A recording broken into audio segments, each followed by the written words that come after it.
Hello, and thank you for joining me again today on the Finding Hope After Loss podcast. Don't forget to subscribe so you don't miss any future episodes.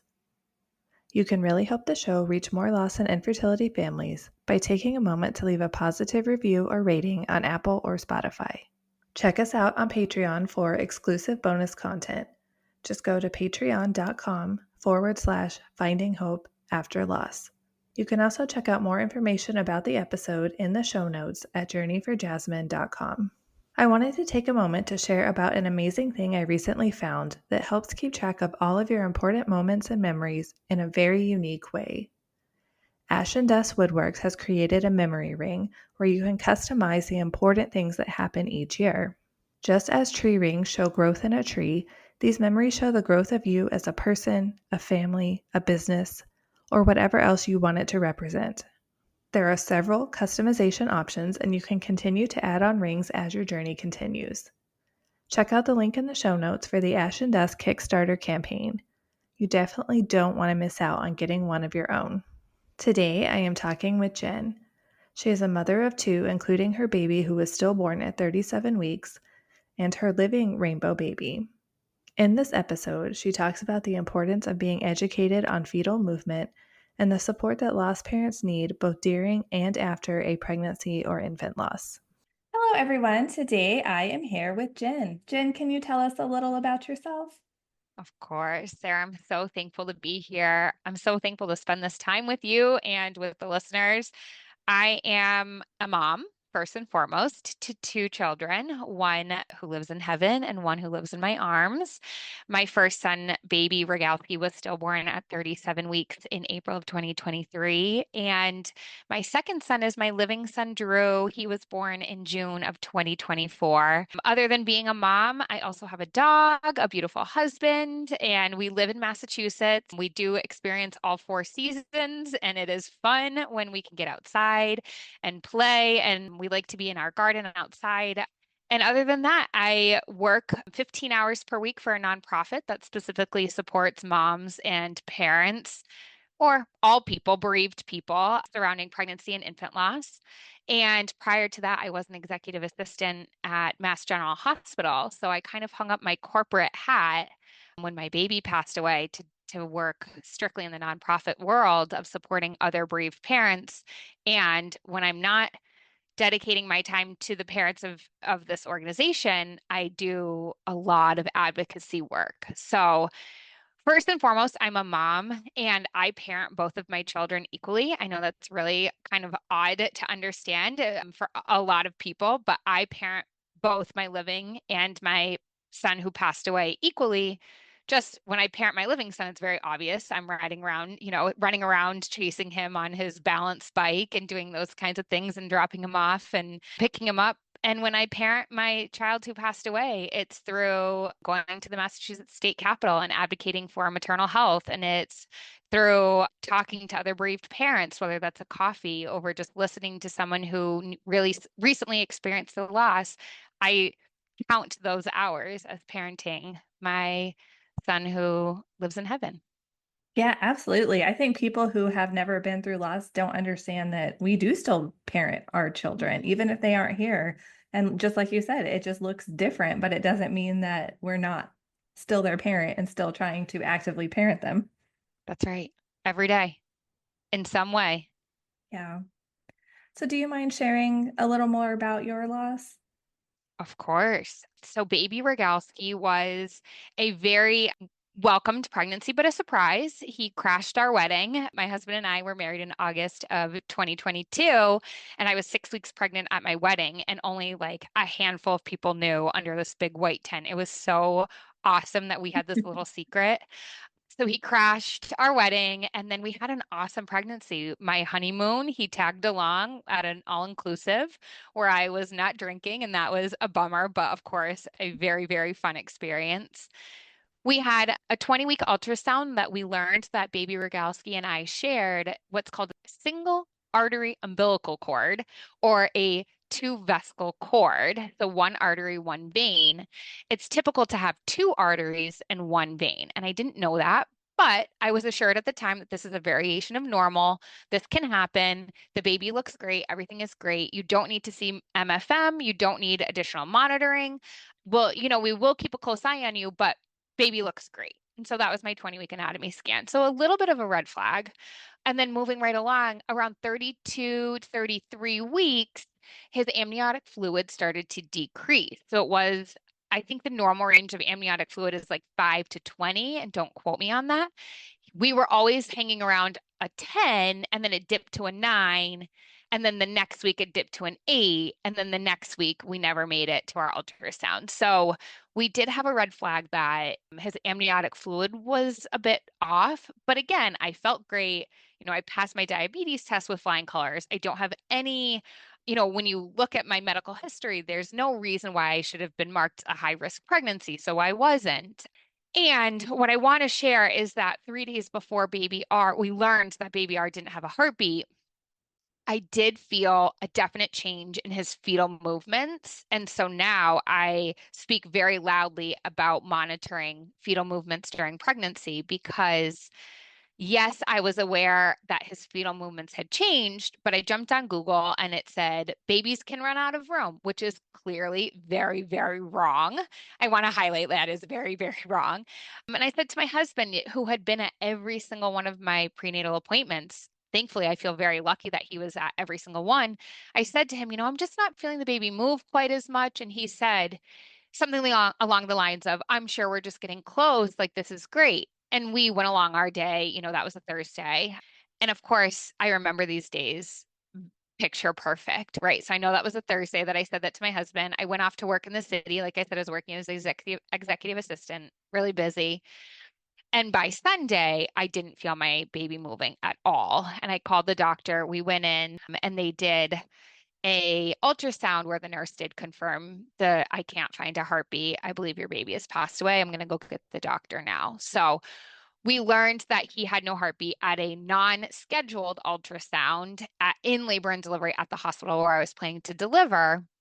But we ended up going home that evening and scheduled an induction for a few days later. It just felt like the best thing for us to do at the time. And truthfully, my induction was very, very smooth. My labor process was very smooth. The hospital took excellent care of me. Unfortunately, though, baby R had already passed away very peacefully. And so we did, we got to meet him, hold him, take pictures with him. And then 12 hours later, we were back home in our car driving, with an empty car seat back to our home. So it was really, really traumatizing. And at the same time, the actual hospital experience wasn't traumatizing, if that makes sense. It wasn't a horrible hospital experience, which I know a lot of parents do have. So I feel fortunate in that sense. But the one thing that I do feel I was lacking was this education on fetal movement. And the reason I mentioned that my husband, I feel fortunate that he was in every appointment. I believe if he had heard or we had heard, if there are any changes in your fetal movement, you need to rush straight to labor and delivery. Your baby could be in distress. Your baby could die. I think we just didn't know that at 37 weeks, a baby could die. A really healthy, good looking little boy. We just didn't know that that could happen. So between my husband and I, we will forever carry this guilt and this hard fact that if we had da da da da da for the rest of our lives, and that's really, really tough mentally and physically to get through.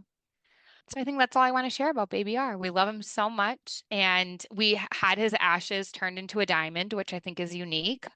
I did not feel it was the right thing for me to have his ashes in an urn sitting in my home, just because the simple fact my husband and I travel a lot.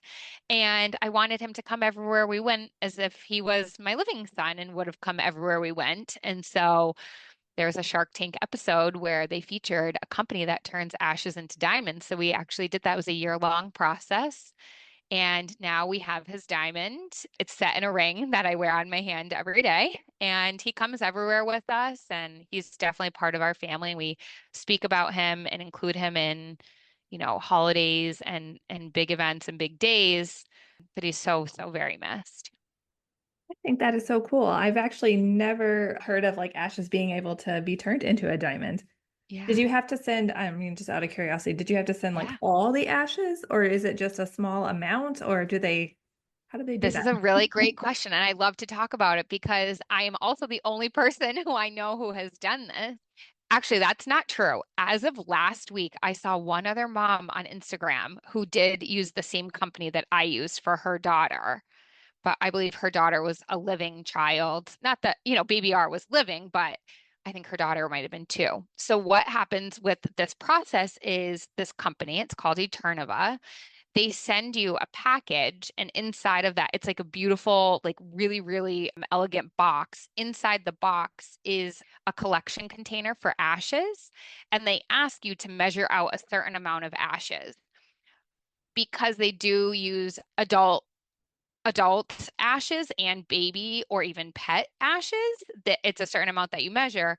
For baby R, for babies, I didn't know this, but babies make about a cup of ashes, a full-term baby. And so that's exactly what they needed to create his diamond. So I did send 100% of his ashes. Wow. I mean, saying that like that they make a cup, like it's so like sobering. Like Yeah, your baby is just, I mean, there. you can Yes. visualize like how much that Yeah. is and it's like, wow, that's all And that's left, you know? And here's a visual, Sarah. I took this package that Eternova sent to me. I packaged up his ashes in it and I handed it over to a FedEx worker. Like, just picture I doodled all over this box. I love you. Like, take care of this box, extra special with literal like magic markers. And I was like, please, please take extra special care of this package. And then the company, as soon it was overnighted and as soon as they received it, they actually send a picture of the box and they say, we've got it. It's in safe hands. So it felt really good. But for 24 hours, it was like, where are my baby's ashes in this world? Like, what a bizarre thought that It I'd is. never thought that I would ever think about ever in my whole life. And then you're over here like, please don't lose this package. Please don't like lose somebody else's package today, please. You Yeah, know? right? Not mine, not this one. This one's Yes. extra special. But I So, do love that the company like sends you an actual picture. I mean, yeah, they realize the importance of every yeah. package that they're receiving. That's right. And they ask you to include a photo of your loved one. And so that I thought that was really special too, so that every person who was assisting with creating this diamond would know that there was a real love story behind it. It's not just, a cup of ashes. Yeah, that's super cool. I'm so So glad that cool. you brought that up because, like I Yeah, said, me I've too. never heard about it. So that's really cool to know that that's an available option. Yeah. Yes. Who knew? So I know you talked about it a little bit about the reduced movement and everything. Mhm. Were you ever told by doctors that babies run out of room? I mean, I know you read it online, but like, is Mhm. that something that like doctors ever told you about late pregnancy? No, I don't think so. What I do know is I never heard the word stillbirth throughout my pregnancy with baby R. Obviously, with Drew, I heard it 100 times. But with baby R, I didn't. What I was told was make sure your baby is kicking every every night before you go to bed. Make sure your baby is kicking. And baby R kicked every night up until the day when I didn't feel him at all. So if you it was on a Thursday that I said to my husband, I'm just not feeling him as much. On Friday, I'm just not feeling him as much, but I was always feeling him somewhat. And then on Saturday, I definitely felt him kick and I closed my eyes. And the next morning I woke up and I didn't feel anything. So I think the education that I received was incorrect because it was make sure you feel your baby moving. And I felt baby are moving every day. So I wasn't necessarily told, babies run out of room and it's normal. I didn't call. I know that there are some parents who do call their labor and delivery unit and they're told, just drink a glass of cold water. The baby is fine. And they're kind of hush hushed. For me, I never called because my provider had said, just make sure your baby's kicking every day. And I was like, check, he's kicking. But I definitely knew there was a decrease in his movements. It's so hard though, because we feel a lot of doctors make you feel like, oh, you're a first time mom, you especially if it's your first baby. So, you're a first time mom, you're worried about everything, you're worrying too much. And then so then you're like, well, do I call? Do I not call? Like, Mhm. when's it important? When's it not? And they don't really, not all doctors do a good job of educating on that, like A talk million about. times. And I think it's really important that I acknowledge the healthcare system is just so stressed. So for a provider to sit down and say, there's a risk of stillbirth, there's a risk of like 100 lists. I understand that that's not truly possible, but it is possible to keep a pamphlet on the door of every OB's office that says something along the lines of monitor your baby's fetal movements. A sign of increase or decrease is a problem. And don't call, come straight to labor and delivery. Mhm. And Yeah, that no, needs to I be the agree. message. It's like a in my mind, it's a postcard that just says increased movements, decreased movements, straight to labor and delivery. And I feel like sometimes doctors don't want to like talk about that because they don't want to Yeah. scare moms or they don't, but then when you're the one who's in the situation, then you don't know what to do because Yes. nobody has ever talked to you. And like Yes. you, I'm trying to think, I don't really think I knew about stillbirth. I mean, I thought, Mhm. okay, I'm past 12 weeks, I'm good. Same.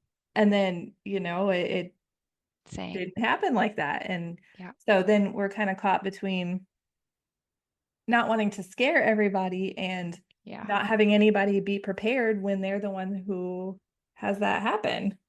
Yeah. And I want to talk about that scare for a moment because I'm active on social media on my personal page just when I can. And usually it's on Wednesdays. Baby R was born on a Wednesday.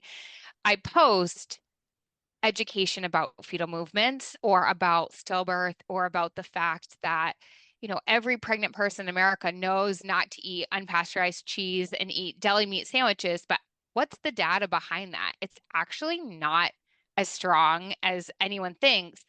But there are 21,000 babies stillborn every year. So why don't we know about stillbirth and fetal movements when we do know about mosquito bites and deli meat sandwiches?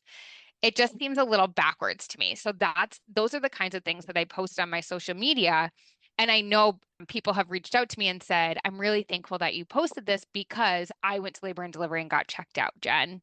And the baby was born early and they induced me. And the baby's here safe now because of that. And so that makes me feel really, really, for all the times that I feel anxious about posting that I'm going to scare someone, it feels 10,000 times better that there potentially was a benefit to that baby who's here safely. I think that's amazing that you've heard those stories. I mean, that you Yeah. have helped people, even if it's just one person, Yeah. then that's Yeah. one less stillborn baby. Yeah. Could be potentially stillborn, could be perfectly fine. We don't know, but I do know that they're here safely. Yeah. It's been 5, and I'm like, I love those little babies just, so much. So I know that you weren't familiar with stillbirth, but did you know anybody else who had been through like miscarriage or other types of loss before you went through your Yeah, loss? I did. A close friend of mine had 4 miscarriages and was going through IVF when she became pregnant with her now living son. And she actually got pregnant naturally with, no IVF cycles. And that little boy is it truly a miracle. So I knew about infertility and miscarriages through her, but I didn't quite understand the scope.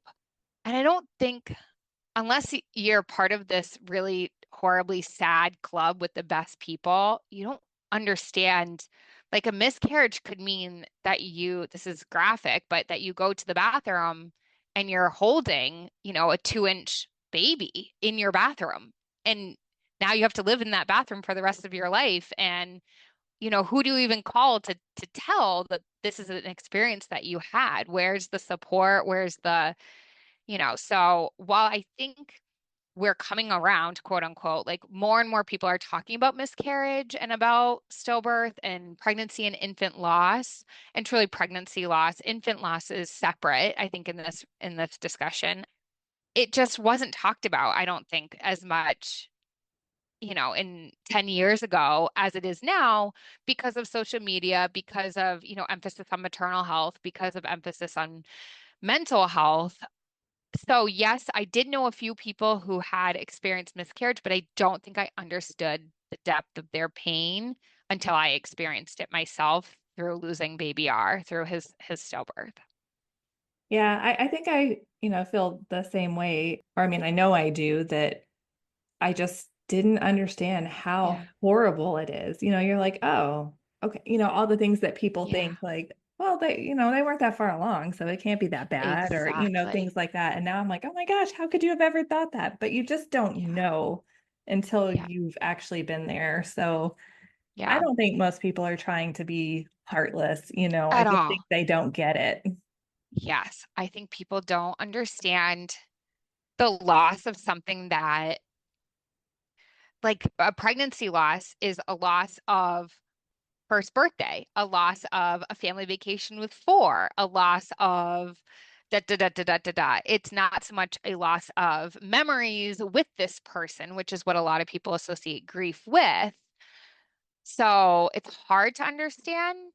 And the people who are in this worst club, best people, really, I do think have become my closest allies and friends because they do get it. Yeah, I agree. I love the lost community. I wish I Me had too. found it sooner after losing Jasmine. It took me a couple of years, but glad I have it now. Yeah, really, really incredible people doing like really incredible work. And it's so cool to see how each person does something a little different or focuses on a little bit different issue, but they're all doing really important things just in their own Yeah, like creative way. that's right. Our little like corners of the world that we can, touch and hopefully connect. It's really incredible. So when did you decide to try again after your loss? So we were told medically you need to wait 6 months. I don't know if my midwife made that number up. I don't know if that's actually scientifically proven, but she said you need to wait 6 months. And I was tracking my ovulation using the calendar method, and I looked at the calendar and I was like, oh, okay, we're going to be on vacation. We'll just give it a go. There's no way I'll get pregnant on the first try. And then enter Drew. We didn't exactly try. I didn't exactly have a plan with my husband. I just said, let's give it a go because it'll never happen on the first try. And then it happened. And so it was really hard. Let me take this back. I know there are a lot of people who struggle to get pregnant that easy, quote unquote, that it's just like, oh, first try, lucky, lucky Jen and Eric. They're just so lucky. And truly, I did feel lucky. And also, I'm not quite sure I was ready to be pregnant that soon because I vividly remember telling my therapist, I just don't want to acknowledge that I'm pregnant until at least the year 2024 because 2023 was baby's year and I found out I was pregnant in 2023. I wanted to live through a holiday season and like just griefy and sad and not be like overly excited about this next pregnancy. So I did get pregnant at exactly 6 months and it still felt like not enough time. And I vividly remember saying, I'm not going to even acknowledge that I'm pregnant until the new year. Mhm. And my therapist was like, we can do that. But then in the new year, we do have to start thinking about what that looks like. And I was like, okay, okay. She's awesome. I can't say enough good things about having a great therapist on your side. I love that. She's like, all right, I'll go with you for now, but we can't do this the whole time. Exactly. Exactly. So I'm thankful we didn't have to try very hard to bring Drew here. That's not true. Let me rewind. Bringing Drew here was, I always mess up this word, but it was Hercules. Like it was a Herculean effort. We went to the doctor's office more times than I'm okay to admit, just because I'd be like, nope, I'm not feeling him. Take me to the hospital. Nope, I'm not feeling him. Take me to the hospital. And our hospital is 60 miles away because I didn't want to deliver at the hospital where I had baby R. I wanted to go into Boston, into the big city, into, a really, really state of the art labor and delivery unit. And so we ended up there in the month of May in 2024, there was only 4 nights we weren't at a doctor's office. 4 days, 4 nights, however you slice it. I just mentally, I could not imagine like getting to 36 weeks and then something going wrong. And so I would go every single day. And they let me. They totally let me. My new care team, they let me arrive to that labor and delivery unit as much as I wanted, and they were awesome. You just on a first name basis with everyone. Absolutely. The non-stress test was done in like a separate room with a few different techs, and they were, yeah, first name basis, hugs and kisses. When Drew was born, hugs and kisses. Like it was their baby too. Think that's so amazing though, because we've talked a little bit about how you hear about all these horror stories or like all the ways that Yeah. things went wrong, and we don't often hear about all the very supportive teams and caring Yeah. doctors because they are definitely out there, even if they can sometimes be Yes. hard to find. So Absolutely. Yes. I actually was under the care of two MFMs because I just needed so much more support than anything, than reasonable. I needed more support than was reasonable. So I had two MFMs and they both had amazing care teams. They took really, really good care of me.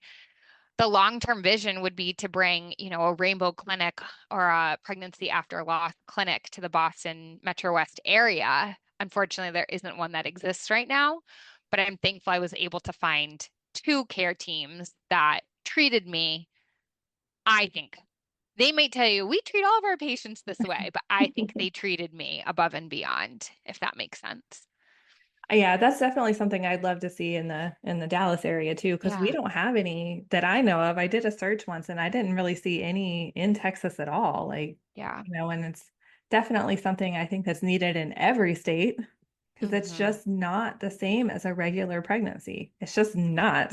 It's just not. And it's just, if I was under a care team who said, Jen, you've been here every day for the past 6 days and made me feel 1% ashamed of that, I would be very, very, very sad and very traumatized by that.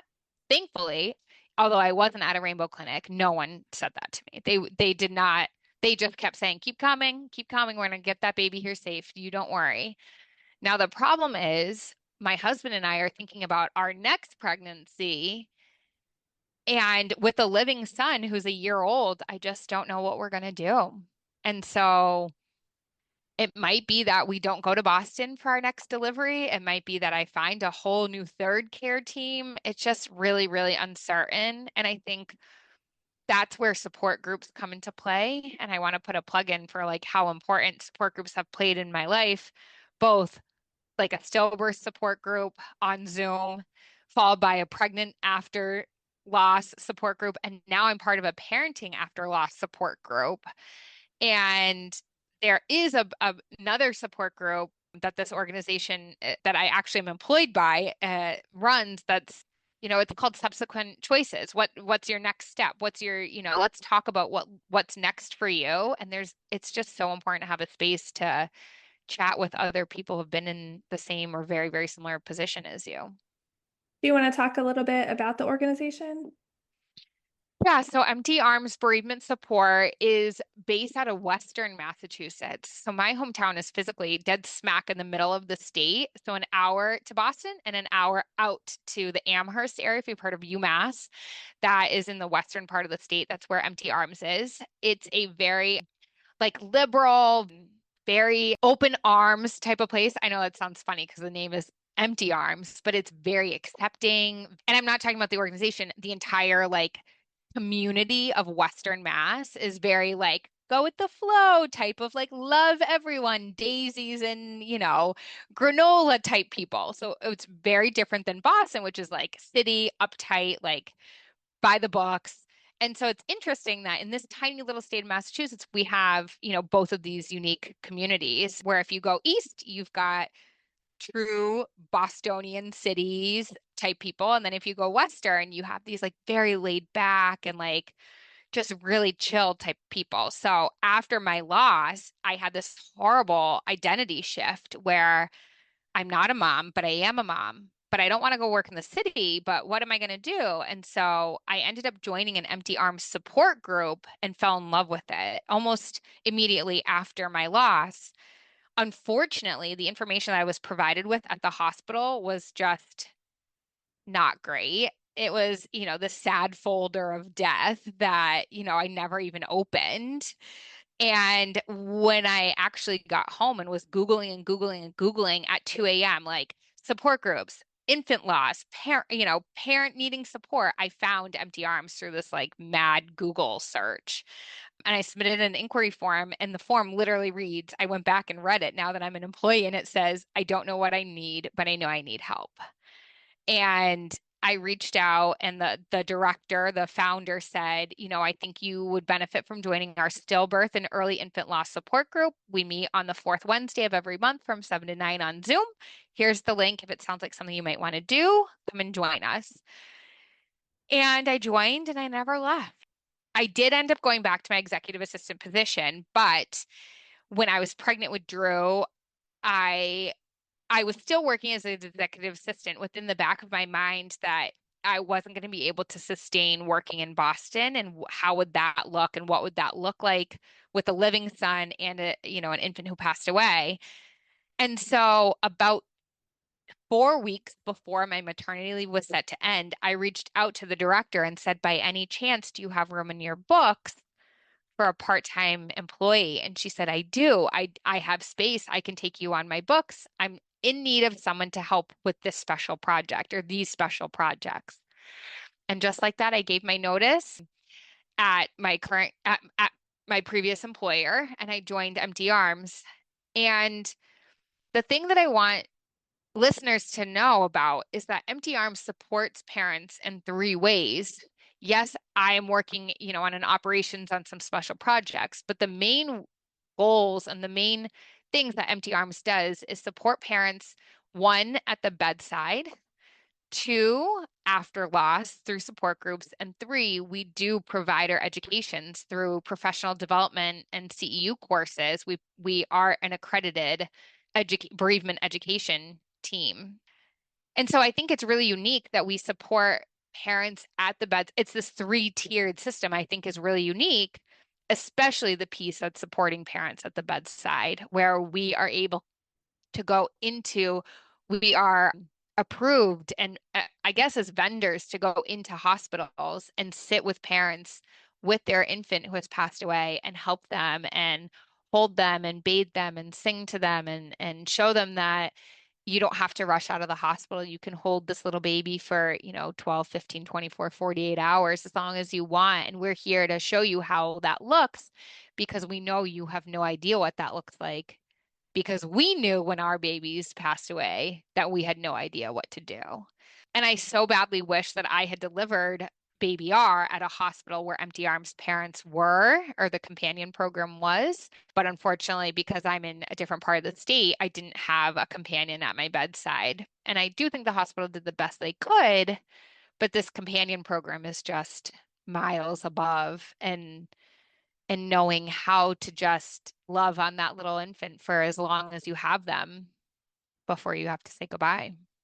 I think that piece is amazing and so needed because I didn't have anybody either. And yeah, my nurses did the best they The best could. they And I could. think they were absolutely amazing. But, coming from parents who have been there themselves, that's just a whole other level of support. So that would be something that I wish could be in every hospital in the US. I know.